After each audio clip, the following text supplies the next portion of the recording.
ইল্লাল্লাহ আসবাত বলে এক আল্লাহ চৌফি বলে এক আল্লাহ নাই কোনো মাবুদ আল্লাহ ছাড়া লা ইলাহা ইল্লাল্লাহ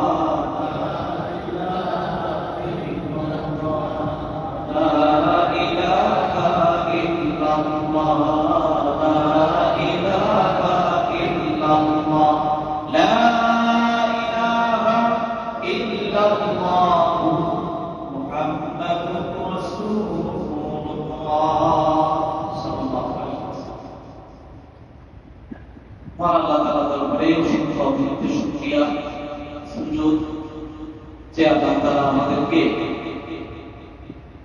সপ্তাহের অন্যতম একটি দিন মহামান্বিত দিন মহিমান্বিত দিন গুরুত্বপূর্ণ দিন যেটিকে গরিবের মসজিদ দিন বলা হয় এটাকে আবার ঈদের দিনও বলা হয় এটাকে ঈদ এমন একটি দিনে দুনিয়ার সকল ব্যবস্থা থেকে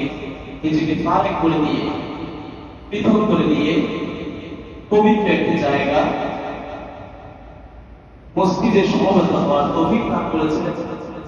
সেই আল্লাহ তাআলার দরবারে আমরা আমাদের হৃদয়ের গভীর থেকে শুকরিয়া জানাই বলে আলহামদুলিল্লাহ।